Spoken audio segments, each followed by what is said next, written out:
My name is Rebecca Power. I'm joining you from the University of Wisconsin. I will be your moderator.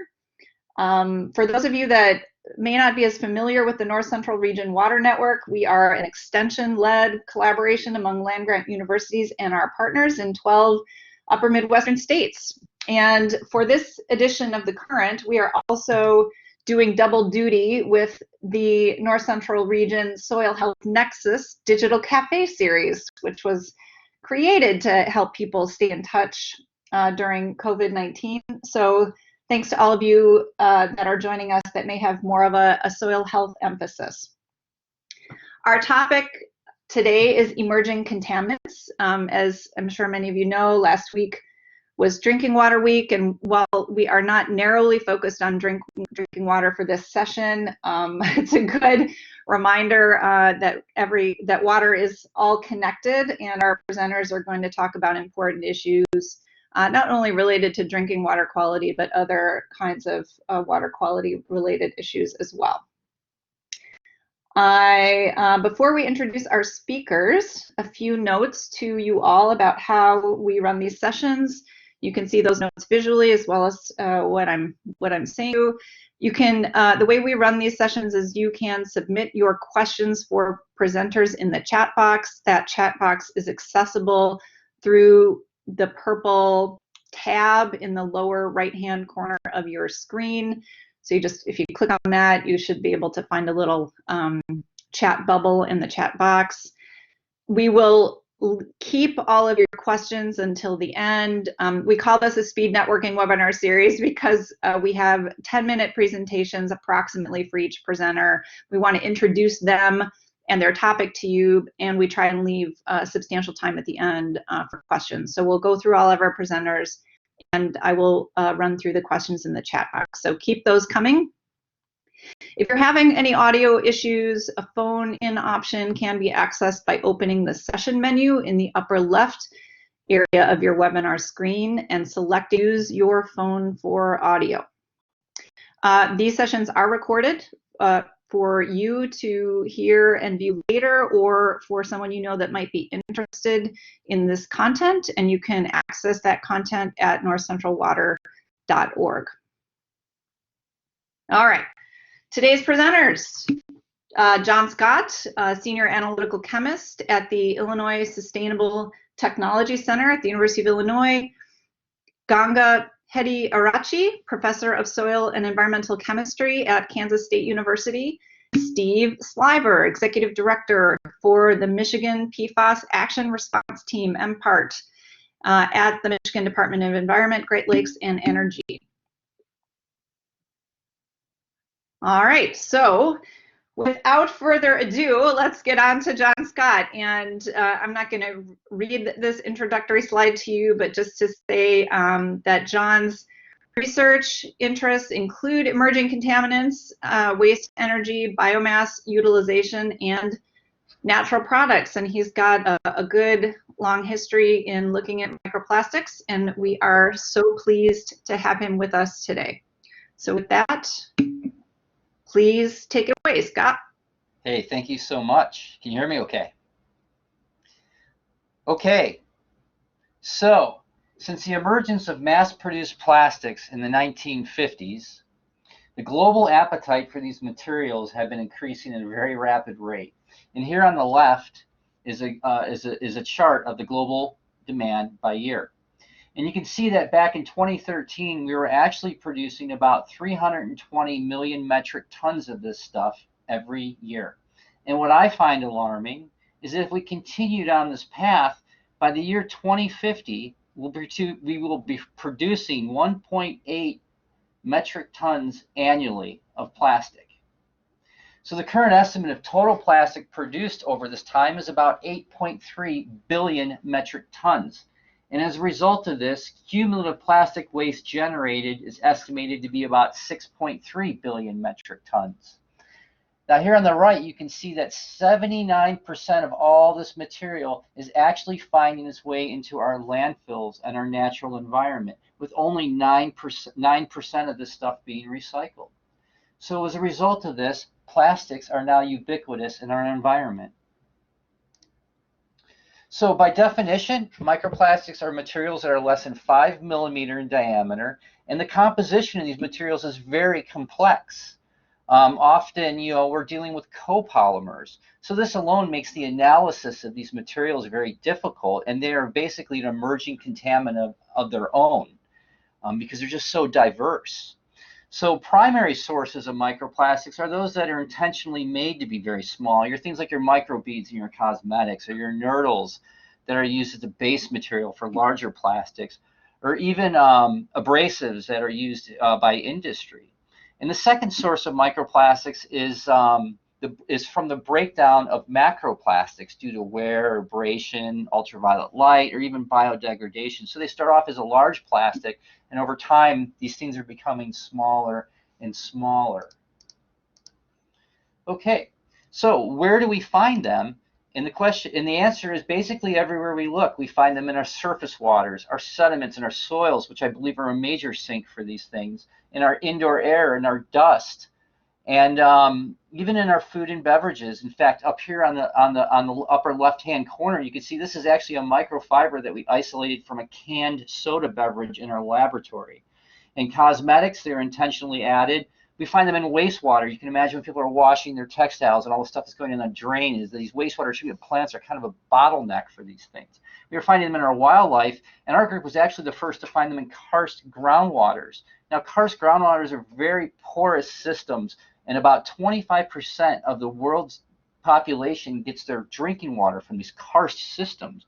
And in Illinois, we have them along our western and southern borders of the state. So last year, we published a paper where we were the first to report them, which was quite significant. So basically, the bottom line is everywhere we look, we seem to find them. So should we be worried?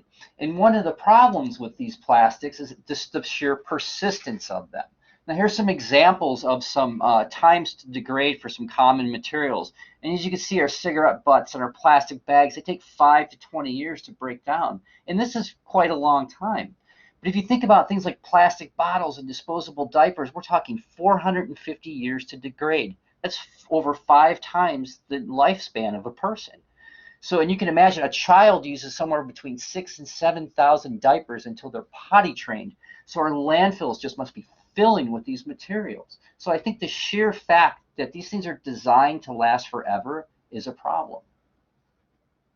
The other thing is a lot of additives are added to plastic materials. Things like heavy metals like lead, antimony, tin, cadmium. Here's some examples of some United Kingdom beach plastics that we analyzed.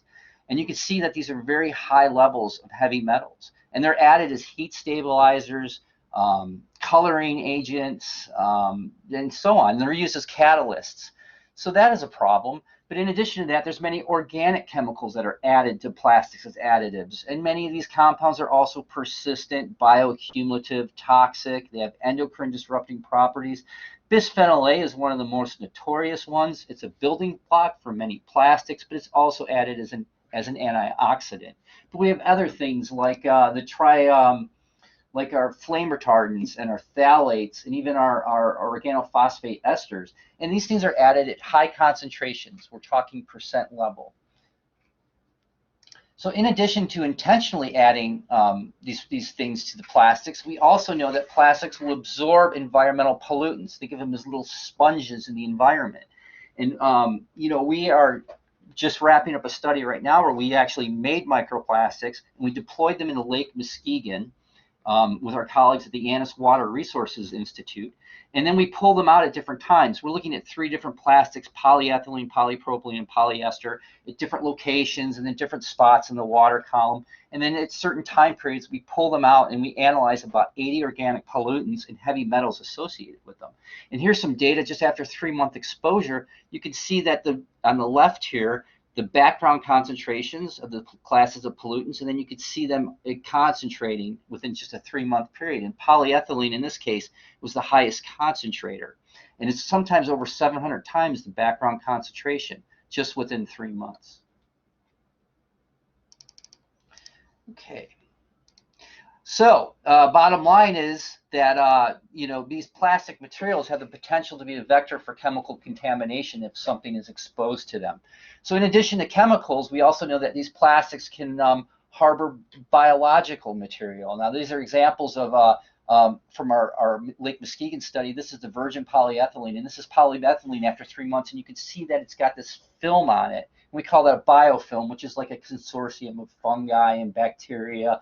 However, these biofilms can actually change the density of these materials and actually how they travel. Normally, polyethylene would float, but over time, as it gets a biofilm, it might sink.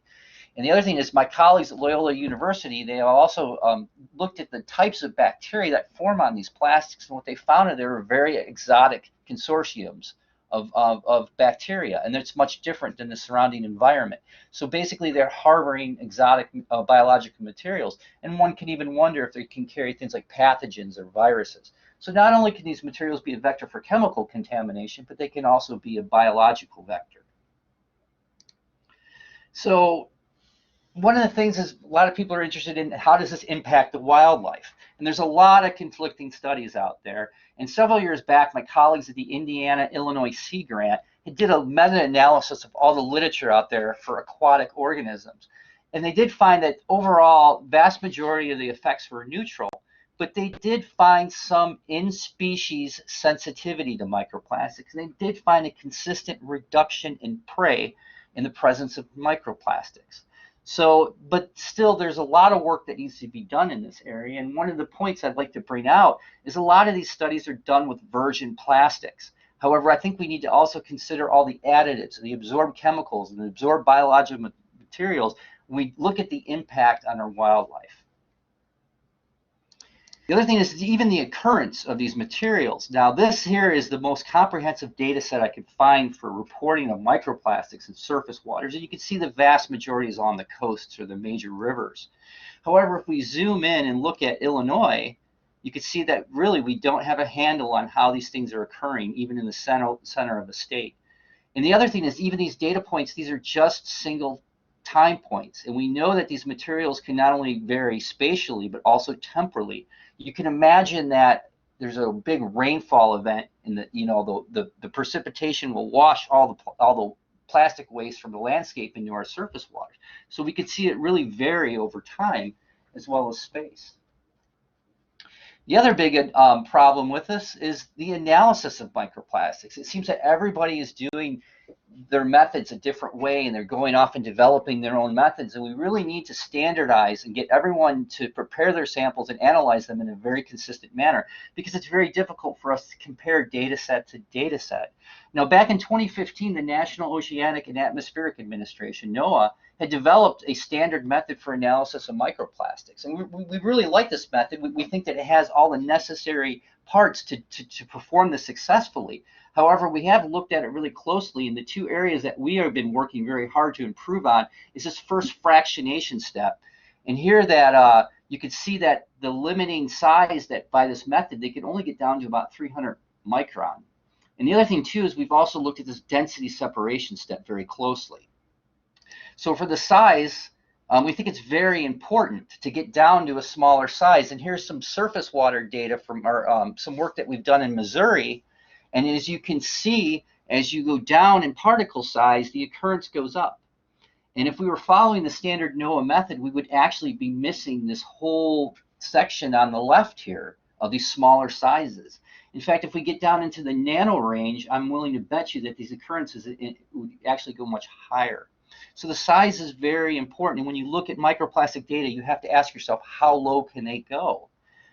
So we think that's very important. The other thing is the density.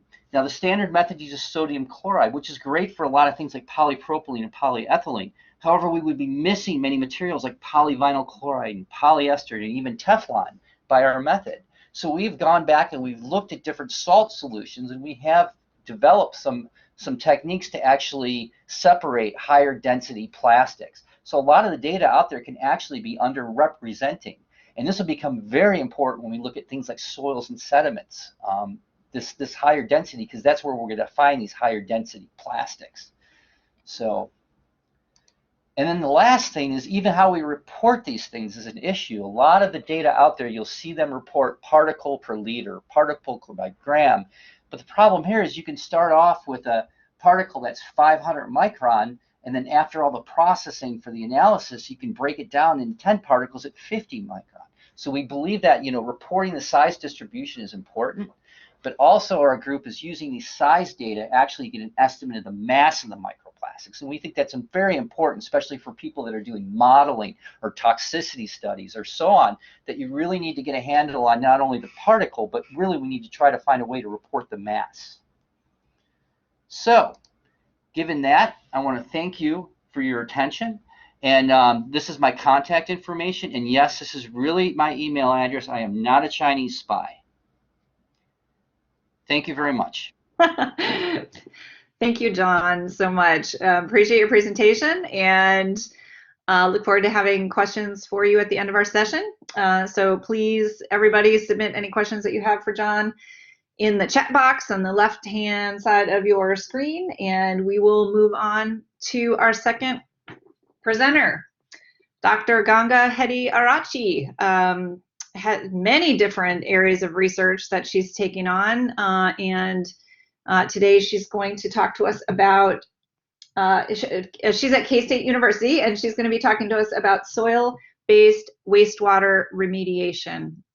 Thank you so much, Ganga, and so glad to have you with us. Go ahead.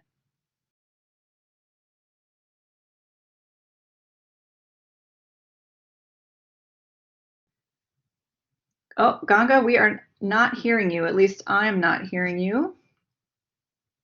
So just pause for a minute.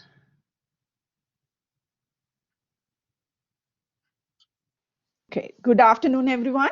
Can you hear me now? Yes, thank you. Okay. Let me start with a little background. With changing climate, drought and variability in precipitation are becoming increasingly common. By 2020, 52% of the world population is projected to live in regions under water stress. In light of all these, wastewater is now more than ever viewed as a renewable resource that contains valuable rather than a problem. Today, if we look at wastewater reuse, it's done in various ways throughout the nation as well as around the world. So for example, discharges used for turf and crop irrigation, indirect potable use, direct potable use, etc. Despite all these successful wastewater reclamation, current wastewater reuse and discharge practices may result in agronomic, environmental, and social challenges. Discharge or reuse can be complicated or compromised by presence of unwanted substances in these waters, such as oxygen-consuming compounds, particulate solids, nitrogen, phosphorus, heavy metals, bacteria and viruses, not to mention emerging constituents of concerns, which includes wide array of trace organic compounds, consumer products, pharmaceuticals, and volatile compounds.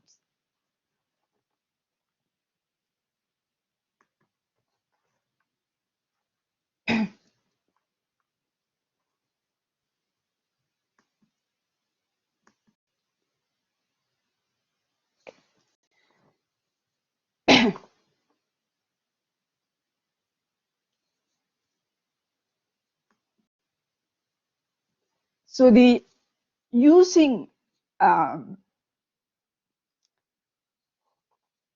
so with increasing regulation of effluent water quality, either because of understand the consequences, because we understand the consequences better, or we detect these compounds present in ultra pure amounts due to advances in analytical technologies, but we do not understand consequences of those completely. So there is a great need for more economical wastewater treatment systems. So if we look at like why soils, using soil for wastewater remediation is not new. We use soil for waste disposal, and we rely on soils to protect our groundwater by filtering toxic chemicals and disease organisms from wastewater. Soil can be a sink or interacting medium for many potential contaminants and pollutants. So if we look at nutrients such as nitrogen and phosphorus, potentially toxic trace elements, lead, cadmium, selenium, arsenic, mercury, etc. Various trace organic compounds, consumer products, prime example would be something like tricloxan, pharmaceutical, things like ibuprofen, and then pathogens, bacteria, and viruses. So deactivation, if you look at the deactivation of contaminants and pathogens in soil, these occur via diverse physical, chemical, and biological processes. For example, if you look at the compounds causing biological oxygen demand and removal of those via biodegradation in soil. And then suspended solids, physical filtration and absorption, followed by biodegradation. If you look at something like ammonia via nitrification, nitrate via denitrification, phosphorus via sorption, depending on soil mineralogy and soil properties. Pathogens such as parasites and bacteria filtered out and die off, and electrically charged viruses adsorb to soil grain surfaces and they get deactivated through that. So trace organic compounds can be via sorption and biodegradation, trace inorganics via sorption, so adsorption, precipitation, or co-precipitation. So as an example of soil-based wastewater remediation, I would like to focus on flue gas desulfurization wastewater. So flue gas desulfurization wastewater is generated by flue gas desulfurization treatment process based on limestone to capture sulfur dioxide from exhaust flue gases. So here basically this process is trying to protect air, so meet air quality standard. So moving these contaminants, releasing and polluting air, moving this from air to actually water pollution. So it become a water pollution issue. So the air quality, that is, as you know, it is controlled by Clean Act. So now it is going to be controlled by Clean Water Act since we moved it to water pollution. So what are the concerns associated with FGD wastewater? High salinity and presence of trace elements of concern. So since things like selenium, mercury, arsenic, depending on source of coal and depending on treatments that the facility is using, boron, another one. And then the other major and minor constituents, such as sulfur, calcium, sodium, bromide, etc. Another issue with wastewater is the chemical composition is going to be vary from site to site based on their coal source and additional treatment.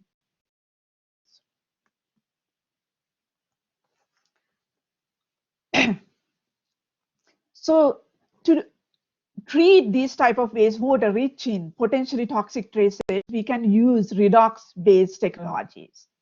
What is redox?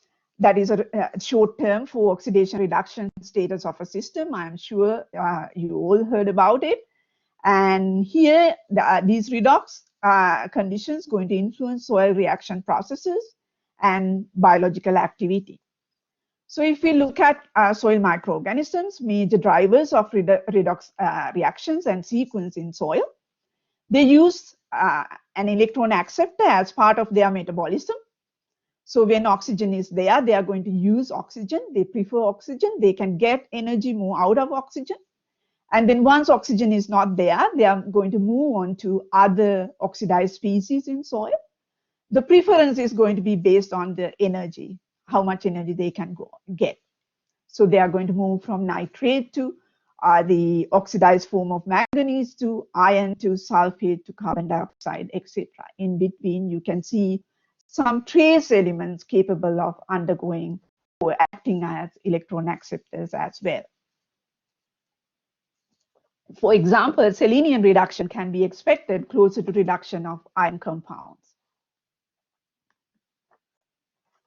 So the constructed wetland treatment system use redox processes to treating waste.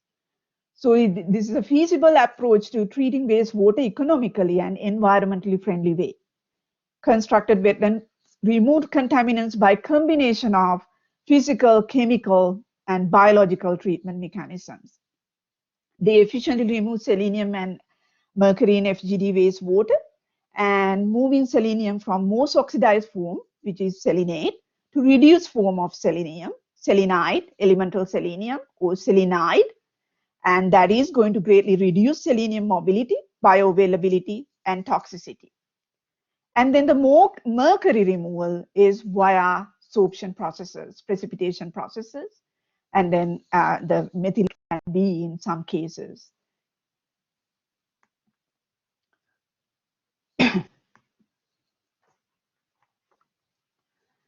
Here, I'm going to show a study conducted at K-State to understand the mechanisms of FGD wastewater contaminant removal by saturated soil columns.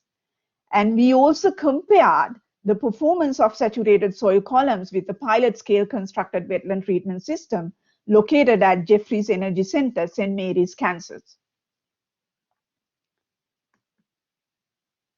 So the results, what we saw, the retention of selenium was quite significant. As you can see by columns, it was 100%. We didn't see after feeding 100 days of FGD water, feeding for 100 days, we didn't see any selenium coming out. And then we saw some issues with the pilot scale wetland system. That is most likely due to drying off the constructed wetland few times during its operation. And then we didn't include mercury and arsenic here because that wastewater didn't have mercury or arsenic to begin with. And then when we look at the boron and the other retention of other salts, those retentions were poor. So with that, what are the concerns with these? So challenges. The native soil arsenic mobilization due to long-term saturation. When we use these wetland treatment systems, you can see that because arsenic is immobile under aerated conditions and mobile under reduced conditions. So to overcome that, we may need to add additional oxidation cell to the treatment train, or we may need to add some sort of amendment like iron oxide rich amendment to sequester selenium, sequester arsenic. As you can see that here in the ferrihydride iron oxide added columns, you can see that we're able to maintain arsenic concentration in the effluent below the drinking water standard. Another issue, variable performance of constructed wetland treatment systems. One reason could be that the high salinity of these wastewaters. So there are either pretreatments or dilutions may be necessary to overcome that.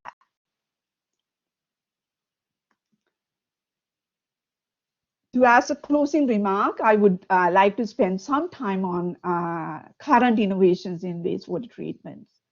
So there can be carefully thought, carefully designed. The resource recovery. So if you look at like a resource recovery via new and combined technologies, all new and combined technologies, these technologies can target towards recovering energy, nutrients, including organic carbon, and water for reuse. And if we can recover nutrients successfully, then we can actually use those to match crop needs. And also based on purpose, water can be further cleaned and reused for various purposes. So with that, I am going to end my talk and thank you. And my contact informations are in there. I forgot to add my phone number. Thank you, Ganga, so much.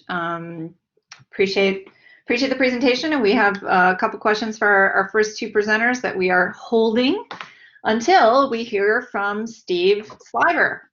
Steve is the Executive Director for the Michigan PFAS Action Response Team, with the Michigan Department of Environment, Great Lakes, and Energy. And so we can get right to his presentation and then to your questions. I will just turn it over to Steve. Oh, one thing, we have done a couple other PFAS related webinars on the current, a 101 and then maybe an intermediate type webinar. But so this presentation is more on policy development and implementation aspects of working with PFAS. So thank you, Steve.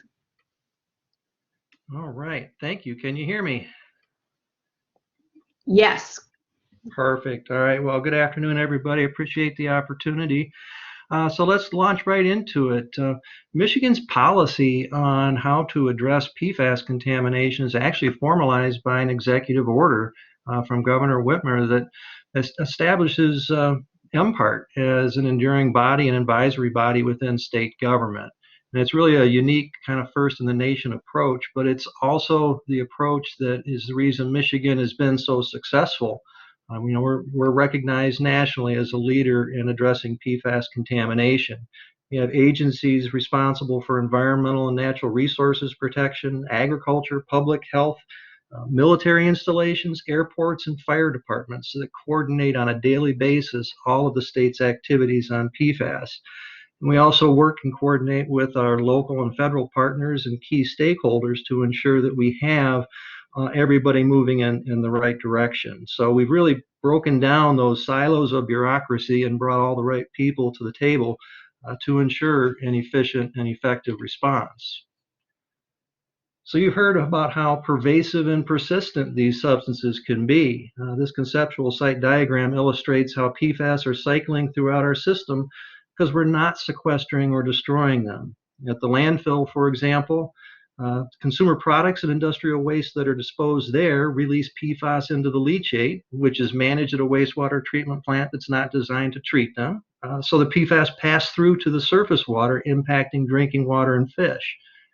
And some PFAS can accumulate in wastewater treatment sludge that could be sent back to the landfill, perpetuating that cycle, or land applied to agricultural fields as biosolids, impacting soil, groundwater, surface water runoff, and maybe even the crops. So our challenge really is to understand the occurrence of PFAS throughout this cycle, how to break it and protect public health.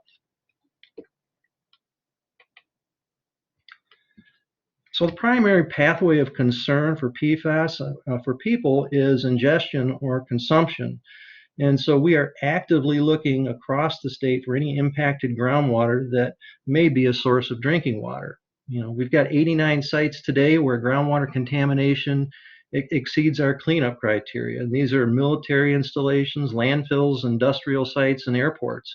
And we're looking at many more. And now you might have heard Michigan has more contamination than anybody. Well, we've got more sites today than anybody else because we're looking more rapidly and comprehensively than anyone else.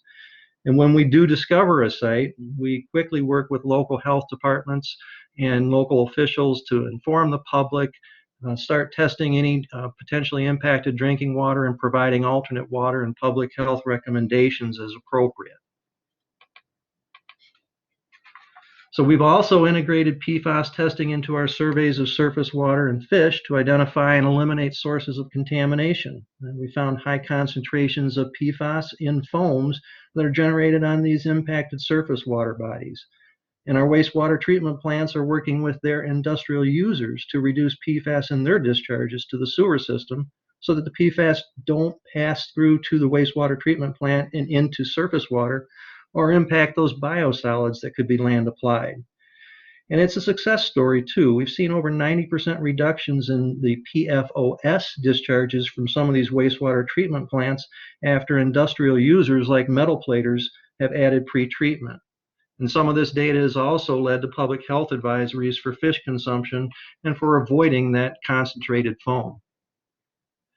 And so to better understand the occurrence of PFAS in our drinking water and whether or not we need standards there, we conducted a comprehensive survey of all of our community water supplies and schools and the larger daycares that are on their own wells. This covered the drinking water for 75% of Michiganders. And we're doing some follow-up testing and monitoring of those systems going forward to better understand what the potential occurrence of PFAS and exposures might be. And so testing over the past few years has been relatively consistent. About 97% of the supplies don't require any follow-up at this time because of very low concentrations of any of the 14 PFAS compounds that are analyzed under the EPA drinking water method. We did have a couple of supplies that exceeded that 70 part per trillion EPA lifetime health advisory level, and their immediate response actions took place there.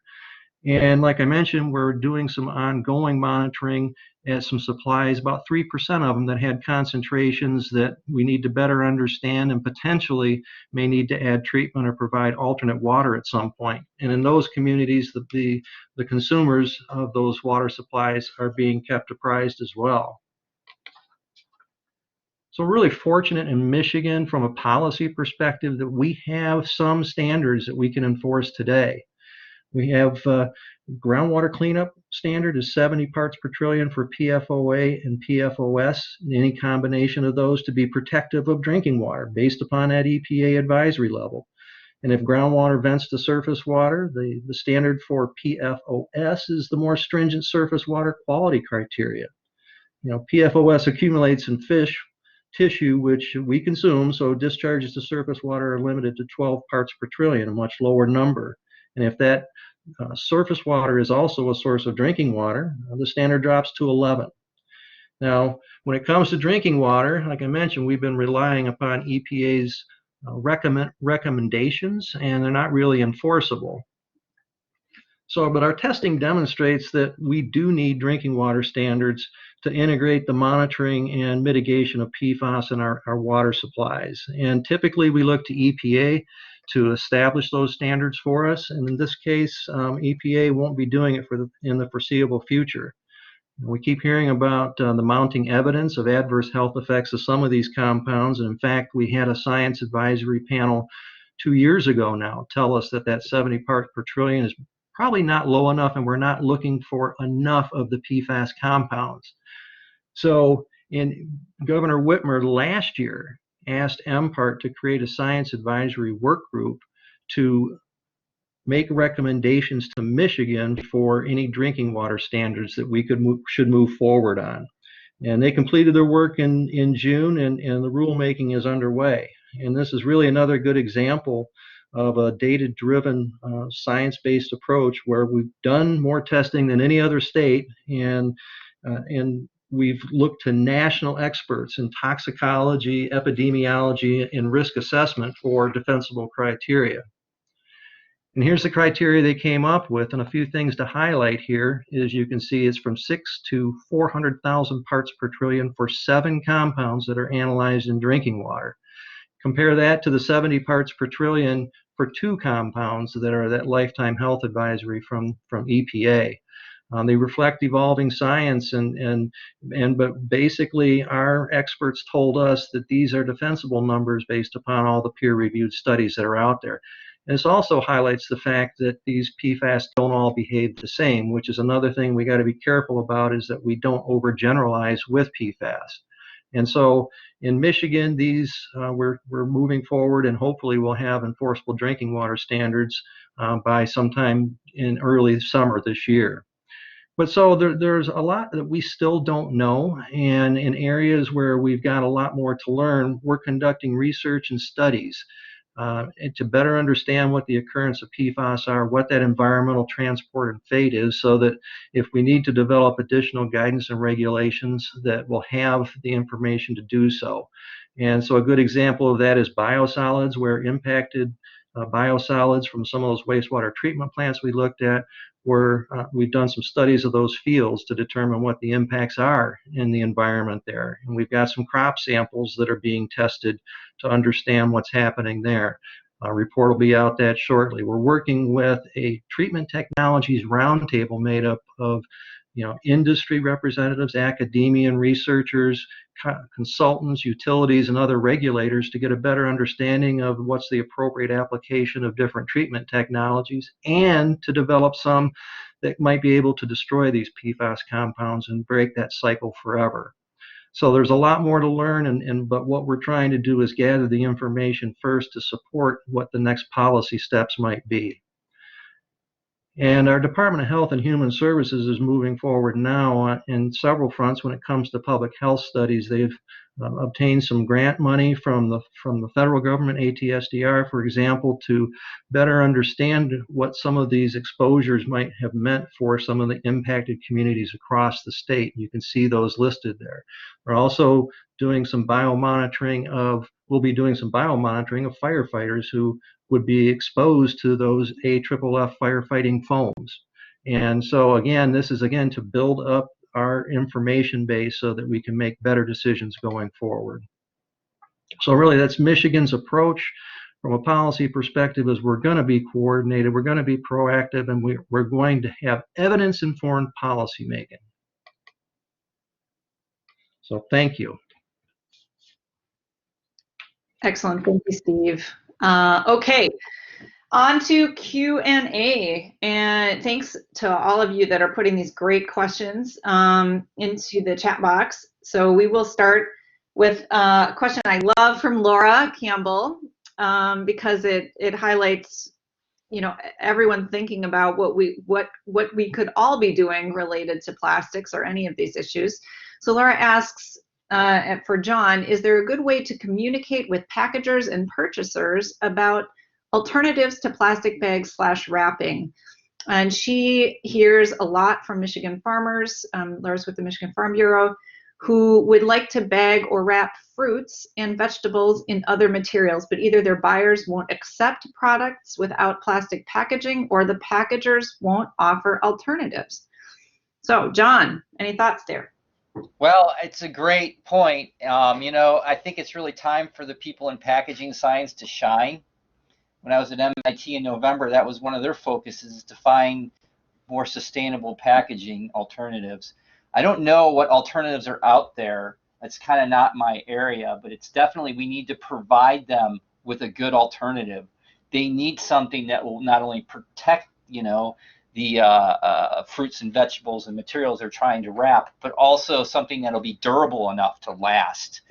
So it's the approach is great to tackle it up front from a pollution prevention standpoint. But that's about the best answer I can give you. Is I don't know about the best way to communicate, but that's definitely an area that we need to address. Is that okay? Yeah, thank you, John. And if you, not to put you on the spot, but if you had a contact from someone at MIT, any kind of link to a site that you think would be useful, please feel free to put that in the chat box. And Laura's next question, and this would be more for Ganga. What regulatory challenges do you see with implementing new wastewater treatment technologies? And I had a related question maybe, which is, who is using these constructed wetland treatment systems and technology? Like, who is currently using them? And then Laura's question, what regulatory challenges do you see with implementing these new wastewater treatment technologies? Yeah, so this the constructed wetland treatment strategies are used by like individual bases.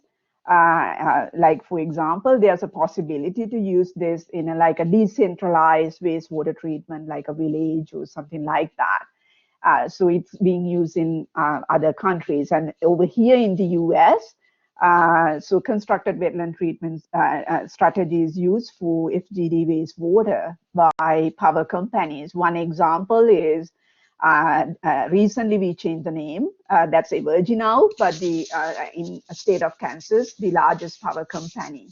So to treat their FGD wastewater, so initially they had issues with selenium, mercury, and arsenic, but they were able to actually treat FGD wastewater well prior to doing anything, but they for arsenic and mercury, but they were unable to actually deal with selenium. So they do have 20-acre constructed wetland after these studies conducted together with Burns and Mac and Kansas State University right now to treat their FGD wastewater.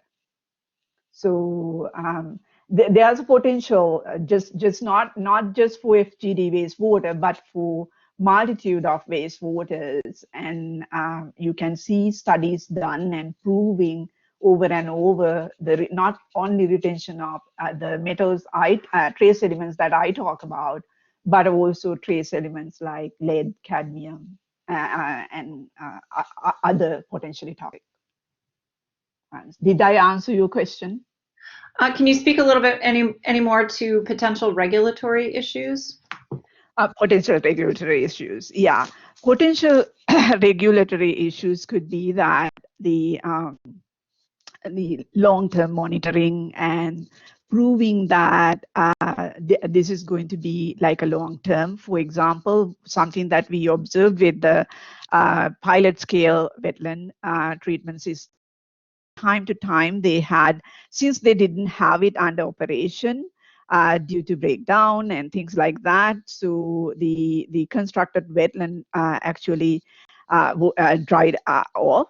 So because it's dried out, so what happened was there was some selenium release during that time. So the immobilization of these immobilized contaminants can occur, because mainly selenium retention, we do know that we are confirmed by X-ray absorption studies that it is due to reduction of selenate to the reduced form of selenium.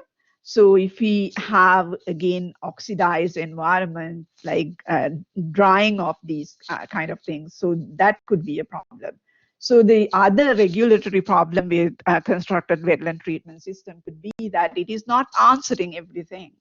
So these wastewater, so the effluent water coming out out of that, although it is meeting like a selenium standards, and we don't have actually for salt and other things regulatory limits, but we do know that the reuse of this effluent water for irrigation, for example, is a problem, because the irrigation water need to have a certain level of salinity. So higher salinity will prevent them using. So I do see more of like issues with, so arsenic could be an issue. So something like arsenic or chromium can be mobilized during kind of wetland treatment systems.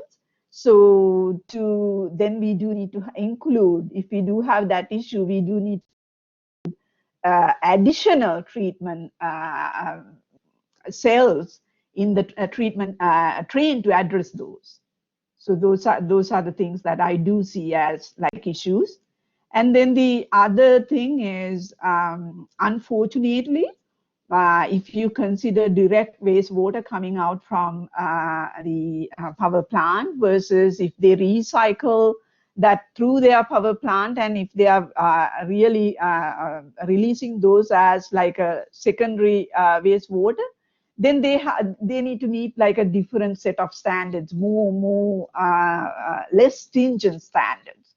So it's not like most of like a regulatory challenge, but I do see that as like a loophole in regulations.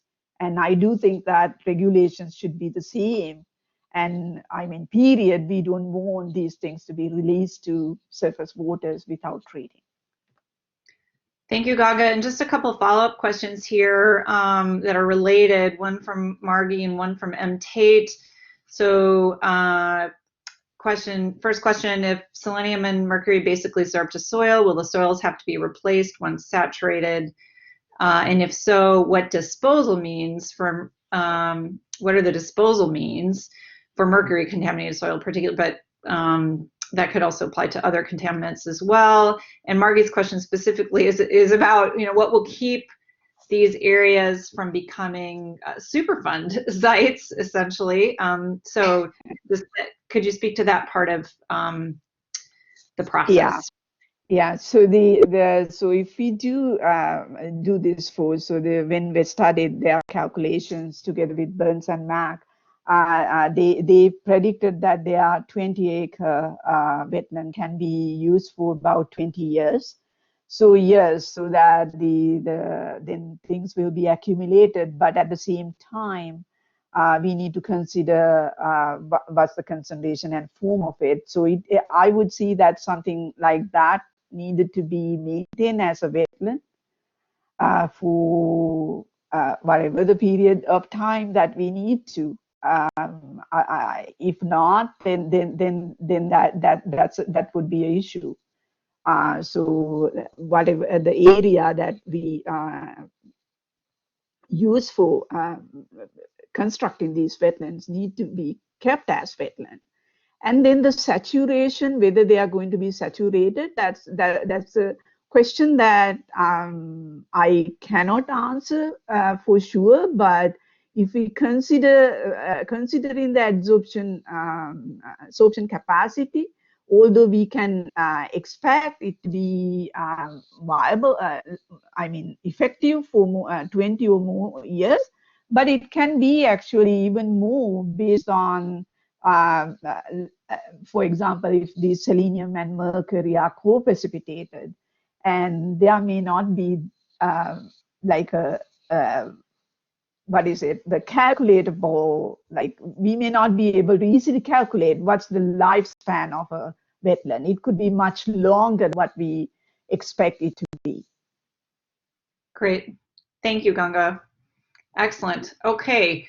On to, or back to plastics for a minute. A question from Chris. How were the microplastics in Missouri gathered? Volunteer groups? Question mark. Yeah, volunteer groups is absolutely correct. You must know something. Missouri Water Keepers. This group is great for me to get access to water samples I normally wouldn't get. You know, I'm very thankful for their help. Okay, great. Thank you, John. And thanks to the water keepers.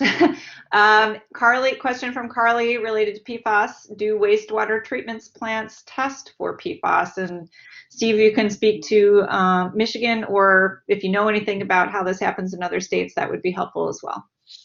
Yeah, I think the short answer is most states across the country, they're not looking for PFAS deliberately, because Michigan's, I think, one of only 2 states that might actually have surface water criteria for PFAS.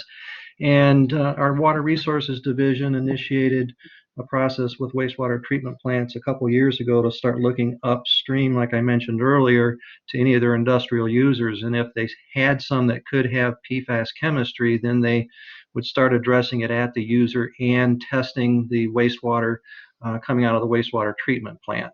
And so there was 95 wastewater treatment plants involved in that, and our water resources folks are working with them to test for, I think, up to 28 PFAS compounds. Thank you, Steve. And Laura has another question that we have had come up on our previous webinars as well. What is the Michigan Department of Environment, Great Lakes, and Energy working on for testing protocols or limits in biosolids for wastewater facilities before they can be land applied? Yeah, and that gets to the kind of the data-driven, science-based approach. We're studying the potential impacts of industrial impacted biosolids from, I think, 42 wastewater treatment plants that were found to have PFAS in their discharge, to get an understanding of what the potential impacts are, but not to come out with a clear, bright line regulatory criteria yet. And we will be putting out a report, a summary report of what we found so far, with both the concentrations in biosolids, and because you're going to find PFAS in all biosolids just because they are so ubiquitous. But I think you'll see from the study results that there are some that are clearly industrial impacted at very high concentrations. And again, so the idea here is to develop guidance to help inform the wastewater treatment plants and the agricultural community. And we intend on doing more on the fate and transport of PFAS out in those fields so that we can support better guidance going forward. Okay, thank you, Steve. And John, we have a strong chemistry focus in this session. It's great to have that expertise. So John has a chemistry-oriented question, with regards to all the PFAS out there, the different types of PFAS. Instead of trying to, regulate and analyze all of those different types, have you considered regulating and analyzing total organic fluorine? At this point in time, we're not so sure what that information would tell us, because that doesn't always even just narrow it down to PFAS compounds. And again, if you look at what our science advisory work group came back to us with, out of 18 compounds that are analyzed in drinking water today under EPA's method, they only felt there was enough good peer-reviewed science out there to support standards for 7 of them. And then I guess the health impacts and the concentrations that might actually have effects on people are very different by those 7 compounds. So at this point in time, it might be good for screening if you were trying to identify whether or not you might want to actually look for other PFAS compounds, but not looking at them as a class or as a total group of fluorinated chemistry. Thank you, Steve. Megan asks, is Michigan planning to revise their surface water quality criteria at this time? Well, our focus is on drinking water. The governor's been really clear from a state policy perspective that protecting public health and clean drinking water is our priority, and that's those 7 standards that are proposed in rule right now. Some of the science and studies behind how those came up are being looked at by our toxicologist, and for what implications they might actually have for other criteria. But at this point in time, we're not proposing any changes. Our focus is on drinking water. Okay, thank you, Steve. And just because we have a couple more questions left, we may go a couple minutes over. I want to ask our presenters whether you can stay just a few extra minutes to answer these remaining questions, or if any of you have to leave. I got about 5 more minutes. I'm fine too. I'm fine. Okay, so thank you to all of you who very much appreciate your up these few questions here. Margie asks, is there cost-effective technology to remove PFAS in general reliably? You broke up there a little bit. I didn't hear all the question. I'm sorry. Oh, no, that's okay, Steve. So the question is about, is there cost-effective technology to remove PFAS generally reliably? Oh, okay. And so right now, the go-to technologies for removing PFAS from drinking water and wastewater, for example, those matrices, is really some sort of an adsorption technology like granular activated carbon, or reverse osmosis, some sort of a membrane technology, which really doesn't destroy them. It basically either concentrates them or moves them to a different media that then has to be addressed. We are promoting research on destruction technologies, working with researchers, for example, at MSU, and a lot of that's in its infancy. You'll find, I think, worldwide, there's not much out there when it comes to destroying PFAS. It's really moving them from one media to the next. Even incineration, which people would think, if you look at the chemistry, it should destroy PFAS. There's really no data out there to show that that's happening for a number of reasons, from not having an agreed upon sampling and analytical method for verifying that at the stack, to nobody ever really demonstrating that they're effectively being removed or destroyed. Mm-hmm. Thank you, Steve. And M. Tate asks a question about maybe thinking upstream. So rather than focus, we need to focus on downstream because that's where we are. But is it better just to control the product to begin with, to keep it, to utilization of the product to begin with, to keep it out of wastewater? Well, right, and that's I think really the success of our industrial pretreatment program is it really shone the spotlight on metal platers, chrome platers, for example, and they were using a fume suppressant to protect their workers, and that had a surfactant in it that's PFAS and PFOS and a few other PFAS compounds, and so they have options to change what they do, and so that's one of the things that some of them have been working on, and we've been working with EPA as well to understand how many of these replacement surfactants or fume suppressants have PFAS in them. So there are some options there to switch chemistry or develop different methods to protect the workers. And at those platers, if they continue to use something that has PFAS in it, typically granular activated carbon is the go-to technology there. And that removes the PFAS before it gets into the sewer system towards the wastewater treatment plant. Okay, thank you, Stephen. One last question. Is EGLE aware of any research specific to the durability/scalability of water treatment methods such as reverse osmosis, membranes, and GAC systems? So there's a number of different things going on. Ann Arbor's water treatment plant has been doing various studies on changing the amount of carbon and the type of carbon it uses. And Michigan funded a pilot project out in Plainfield Township almost 2 years ago now to again try to see the effectiveness of granular activated carbon in removing PFAS from their drinking water system. And we're working with the landfill industry. Some of them have RO systems. And again, going back to our treatment technology roundtable, several of the members of that from across the country either represent companies or have worked on projects using the RO system. So we're gathering data on that again with the intent of trying to figure out the proper applicability of those different technologies. So it's a long-winded way of saying yes.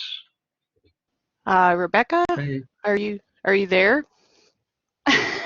I think we lost audio. Yeah. I was trying to be courteous, and I ended up prolonging us. I just want to thank all of our presenters, thank our participants for joining us today. Though you have many, many things on your plates, we really appreciate your participation and your great questions. You can keep up to date with North Central Region Water Network business and stuff and resources by joining our listserv listed at the bottom of this slide, or you can always visit us at northcentralwater.org, and we will have a recording of this webinar up there for you to view and to share. Thank you again so much. Again, thanks to our participants, for our presenters for staying a little bit later. We really appreciate it, and wish you all the best.